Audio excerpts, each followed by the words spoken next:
नमस्कार दोस्तों, आज का ये वीडियो बहुत ही इंपॉर्टेंट और जरूरी है आप सभी के लिए। आज के इस वीडियो का टॉपिक है सेविंग अकाउंट में 50 लाख का कैश डिपॉजिट करने पर भी नहीं लगेगा कोई भी टैक्स।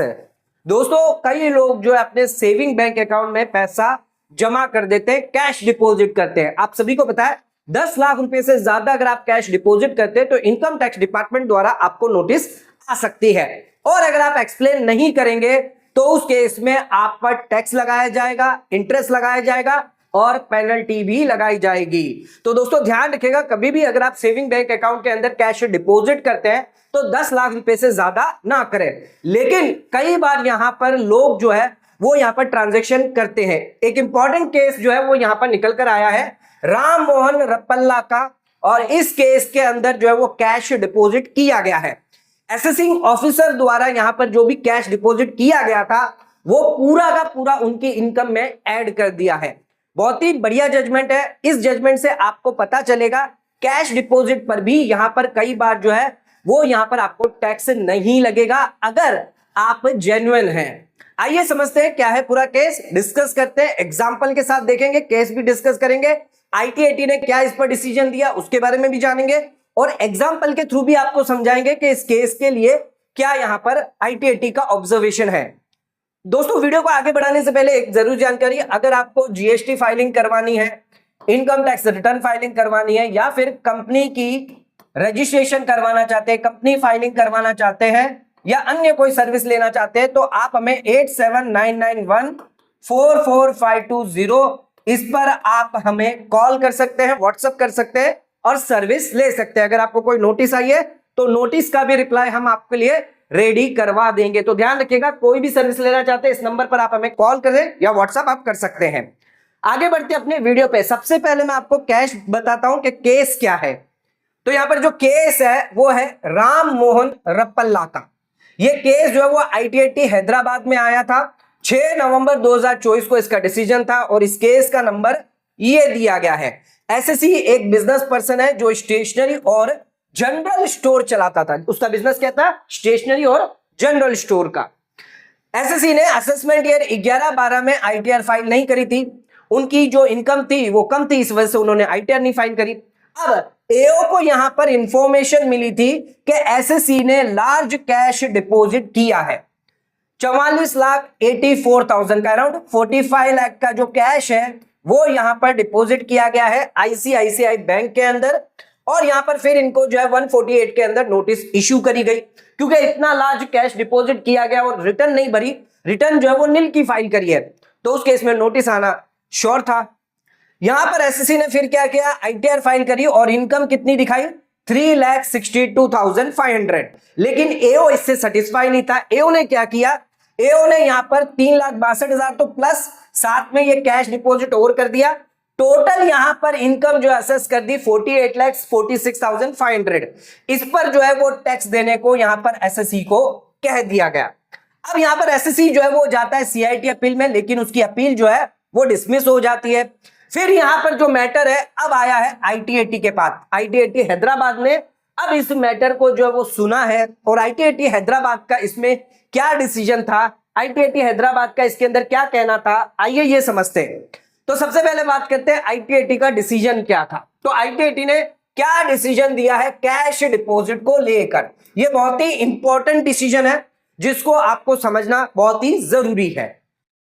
दोस्तों, ITAT ने कहा कि जो कैश डिपॉजिट किया हुआ है तो आपको क्या देखना है? विड्रॉल भी देखना है, और कोई रीडिपॉजिट हुआ है ये भी आपको देखना होगा। AO को कहा है। ITAT ने कहा क्या कहा है कि ITAT कह रहा है कि अगर कोई डिपॉजिट हुआ है तो क्या इससे पहले कोई विड्रॉल था? तो अगर कोई विड्रॉल था तो इसको आपको कंसिडर करना है। ऐसा नहीं है कि जो कैश डिपॉजिट है उसी को पूरा आप एडिशन करें, ऐसा नहीं चलेगा। तो ITAT ने यह देखा है कि SSC के बैंक अकाउंट में कैश विड्रॉल भी यहां पर पड़ा था। AO ने इसको कंसीडर नहीं किया।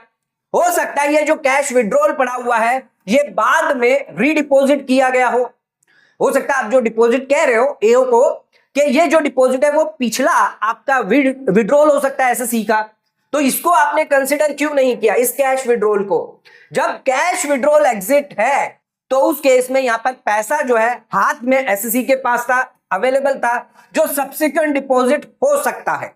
यानी जो अगला डिपॉजिट दिख रहा है वो यहां पर जो कैश विड्रॉ किया गया था, पहले समझ लीजिए 1 अप्रैल को कैश विड्रॉल किया गया था, मान लीजिए 1 लाख रुपया। अब यहीं पर 5 अप्रैल को फिर यहां पर कैश डिपॉजिट किया गया, मान लीजिए 80,000 रुपया। तो ये 80,000 रुपया जो था ऑलरेडी इनके पास 1 लाख रुपया तो कैश विड्रॉल था, तो हो सकता है ना कि ये 1 लाख में से 20,000 रुपया जो खर्च कर दिया हो और बाकी का 80,000 वापस जो है डिपॉजिट कर दिया हो। तो आपको ये कैश विड्रॉल देखना जरूरी है। आप ये नहीं कह सकते कि एसएससी का ये कैश डिपॉजिट 80,000 है, इस पर पूरे के पूरे पर टैक्स लगा दिया जाए। आपको कैश विड्रॉल देखना बहुत ही जरूरी है।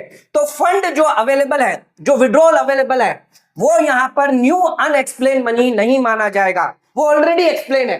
कैश विड्रॉल क्या है? आपका सेविंग का बैलेंस जो होता है वो ऑलरेडी आपने आईटीआर में ऑलरेडी दिखा दिया है या ऑलरेडी उसको पिछले साल कंसिडर कर लिया है।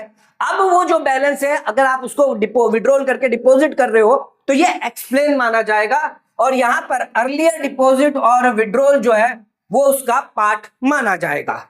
ठीक है। दूसरा यहां पर क्या कहा कि जो प्रूफ है सिर्फ एसएससी पे नहीं है, एओ को भी करना है।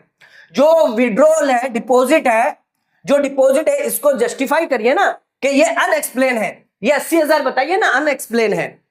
ऑलरेडी जब दिख रहा है कैश विड्रॉल 1 लाख रुपया, तो ये अनएक्सप्लेन कैसे हो गया? आईटीआईटी का कहना था कि इसको आपको प्रूव करना पड़ेगा, एविडेंस देने पड़ेंगे। एओ को, सीआईटीओ को यहां पर जो है सिर्फ आप एडिशन करके रफली नहीं बच सकते, आपको यहां पर पूरा प्रॉपर जो है वो एडिशन देना होगा, एविडेंस देना होगा। अगर एविडेंस नहीं है तो उस केस में आप ऐसा नहीं कह सकते कि ये जो विड्रॉ अमाउंट है वो यूज किया गया है, कि ये एसएससी ने जो है ये 1 लाख रुपया अगर पूरा यूज कर दिया है उसके बाद ये 80,000 रुपया है तो हम मान लेते हैं ये एडिशन हो जाता है 80,000 का। लेकिन आपको प्रूव तो करना पड़ेगा ना कि ये 1 लाख रुपया कहां खर्च हुआ है।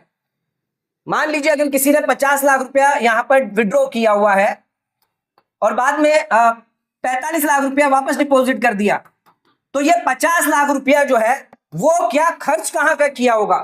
घर खर्च के लिए तो 50 लाख रुपए नहीं उड़ा दिए होंगे। और ये अगर 1 महीने में ही हुआ है तो 1 महीने में कौन व्यक्ति 50 लाख रुपया उड़ा देता है? हो सकता है इसकी कार ले ली हो, घर ले लिया हो, ज्वेलरी ले ली हो, एफडी करवा ली हो, तो कुछ तो करवाया होगा इसने। ये 50 लाख का कुछ तो करवाया होगा। जब कुछ नहीं है आपके पास एविडेंस तो हमें इसे विड्रॉल को कंसीडर मानना चाहिए एज ए डिपॉजिट, रीडिपॉजिट। तो इसको आपको रीडिपॉजिट मानना चाहिए जब तक आप बता नहीं सकते कि आपके पास इस विड्रॉल रिलेटेड कोई एविडेंस है। तो आईटीआईटी ने साफ कह दिया अगर विड्रॉल रिलेटेड कोई एविडेंस है तो आप बताइए, तो हम उसे जो है विड्रॉल को कंसीडर नहीं करेंगे। लेकिन अगर आप नहीं बता पा रहे हैं कि उस व्यक्ति ने इस 50 लाख को कहां खर्च किया है तो उस केस में उसे रीडिपॉजिट आपको कंसीडर करना होगा। तो यहां पर जो है फॉर्मूला बता देता हूं। कैश डिपॉजिट जितना भी आपका होगा, जितना भी पूरे साल में कैश डिपॉजिट है, यहां पर आपको माइनस करना पड़ेगा कैश विड्रॉल। जो एओ है उसे कंसीडर करना पड़ेगा कैश विड्रॉल को, यानी उसे हर महीने मैच करना पड़ेगा। कौन सा कैश विड्रॉल मैच हो रहा है कैश डिपॉजिट से। कई बार ऐसा होता है पूरा का पूरा 100% डिपॉजिट हो जाता है, कई बार 50%, कई बार 80%, अलग अलग टाइप के रेशियो होते हैं, लेकिन आपको कंसीडर करना पड़ेगा। और कोई भी अगर बैलेंस होता है, एक्स्ट्रा डिपॉजिट दिख रहा है, उसी पर आपको टैक्स लगाना है अगर वो अनएक्सप्लेन है। लेकिन आपको इसके लिए उसको फेयर और नेचुरल जस्टिस देनी होगी, अपॉर्चुनिटी देनी होगी, पूछना पड़ेगा कि ये जो एक्स्ट्रा पैसा आ रहा है, डिपॉजिट आ रहा है, ये किस वजह से आ रहा है। अगर वो एक्सप्लेन नहीं कर पाता तब जाकर उसको अनएक्सप्लेन करके उस पर आप टैक्स लगा सकते हैं। तो आईटीआईटी ने यहां पर सीधे सीधे कह दिया जो एओ ने मेथड अडॉप्ट किया है वो गलत मेथड है।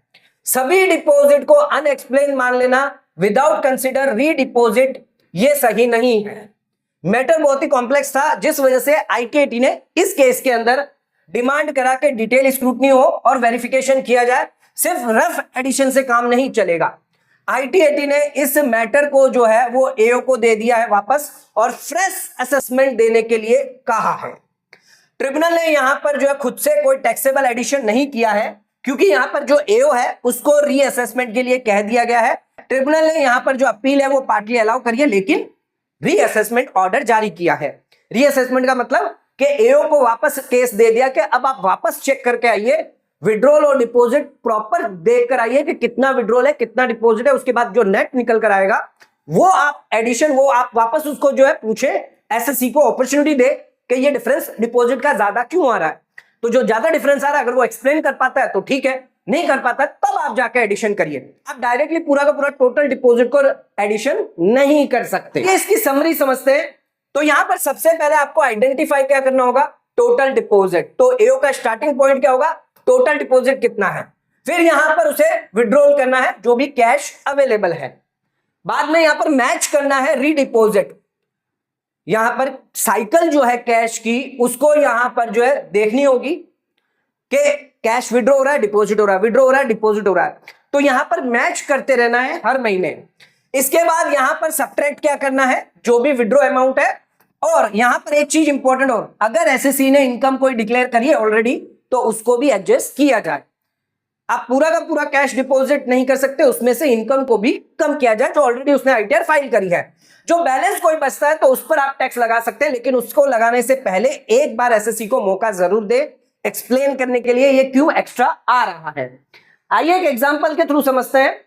तो ये एक बैंक अकाउंट है जिसके अंदर ये सारी एंट्रियां हुई हैं। अप्रैल महीने में पहले 1 लाख रुपया डिपॉजिट हुआ है, फिर ये कैश विड्रॉ हुआ है।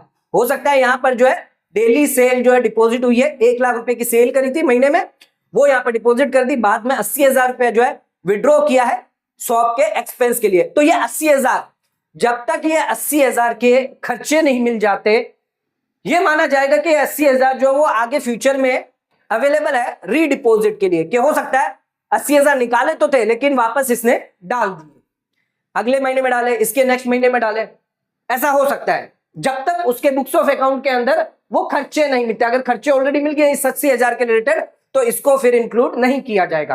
अगर कोई खर्चा नहीं है, उसने एज इट इज डाल दिया वापस, तो यहां पर उसको कंसिडर किया जाएगा। फिर 1.5 लाख रुपए डाले हैं, 1,20,000 निकाले, ये भी वही डेली कैश डिपॉजिट किया गया, सेल आई हुई है, तो 1,20,000 जो निकाला है, तो ये भी यहां पर जो है SSC के पास ये कैश पड़ा था, हो सकता है इसने आगे के दिनों में कभी भी डाले हो। तो ये आपको कंसिडर करना होगा जब तक आपको एविडेंस नहीं मिल जाता कि ये जो विड्रॉल है इसके रिलेटेड अगर आपको कोई प्रूफ नहीं मिल जाता, तब तक आप उसको जो है अनएक्सप्लेन नहीं मान सकते, इसको आपको एक्सप्लेन मानकर चलना होगा। तो इसी तरह से हर महीने जो है वो deposit withdrawal deposit withdrawal, total deposit कितना किया गया है 15 लाख रुपए और टोटल विड्रॉल कितना है 13 लाख रुपए। तो आपको यहां पर कंसिडर करना होगा, डिपॉजिट और विड्रॉल दोनों को देखना होगा। सिर्फ डिपॉजिट के बेसिस पर 15 लाख पर आप एडिशन नहीं कर सकते। AO क्या कर रहा है, तो AO का क्या मेथड था, 15 लाख टोटल डिपॉजिट था जो अनएक्सप्लेन मान लिया, विड्रॉल को इग्नोर कर दिया पूरा का पूरा। ना ही यहां पर कोई लिंक देखा कि डिपॉजिट और विड्रॉल में कोई लिंक तो नहीं है। हो सकता है आज विड्रॉ किया 1-2 दिन बाद डिपॉजिट कर दिया है, तो आपको लिंक तो देखना पड़ेगा। पूरी की पूरी 15 लाख की अनएक्सप्लेन इनकम मान के यहां पर ना ही ITR के अंदर जो इनकम डिक्लेयर करी तो उसको भी यहां पर आपने नहीं देखा है। यहां पर AO क्या कर रहा है, पूरा का पूरा 15 लाख एडिशन कर रहा है और कोई प्रॉपर वेरिफिकेशन नहीं हुआ है। लेकिन ITAT का क्या मेथड था राम मोहन रप्पल्ला केस के अंदर, उसके हिसाब से अगर देखें इस एग्जांपल को, तो 15 लाख जो डिपॉजिट किए गए हैं, तो इसमें जो लास्ट मंथ में था, जो लास्ट मंथ में 1 लाख रुपया था, ये तो आपका रीडिपॉजिट हो सकता है अगले साल। तो इसको 1 लाख को हम छोड़कर अगर देखें तो 13 लाख में से 12 लाख रुपए जो है वो आपके विड्रॉल है। मंथ वाइज यहां पर आपको मैच करना होगा, जो भी SSC है या AO को भी यहां पर ये एक्सरसाइज करनी होगी कि रीडिपॉजिट कितना हुआ है। मान लीजिए AO निकाल लेता है कि भाई 10 लाख रुपए जो है वो रीडिपॉजिट हुआ है, तो ये एक्सप्लेन माने जाएंगे कि ये रीडिपॉजिट हुए हैं। और बाकी की जो बिजनेस इनकम है 3.5 लाख रुपया, ये भी तो आपको कंसिडर करनी है। तो नेट टैक्स कितने पर निकल कर आएगा, 15 लाख रुपए माइनस 10 लाख ऑलरेडी एक्सप्लेन है और 3.5 लाख की ऑलरेडी इनकम डिक्लेयर कर दी गई है, जिसकी वजह से 1.5 लाख का एडिशन या अनएक्सप्लेन माना जा सकता है। लेकिन इस 1.5 लाख के लिए भी आपको प्रॉपर वेरिफिकेशन और अपॉर्चुनिटी देना जरूरी है। इस 1.5 लाख के लिए आपको पूछना है SSC से कि ये 1.5 लाख किस वजह से एक्स्ट्रा आ रहे हैं, इसको आपने इनकम में क्यों नहीं कंसिडर किया। अगर वो अनएक्सप्लेन है तब जाकर आप उसको एडिशन करें, तब जाकर आप उस पर टैक्स लगाएं। तो एक बहुत ही इंपॉर्टेंट केस था ये, जिसमें आपको ये बताता है कि अगर आप लिमिट से यानी 10 लाख से ज्यादा भी डिपॉजिट क्यों ना करते हो, लेकिन कई बार ऐसा होता है हम डिपॉजिट करते हैं विड्रॉल करते हैं, डिपॉजिट करते हैं विड्रॉल करते हैं, तो यहां पर जो है वो दोनों चीज देखी जाएगी।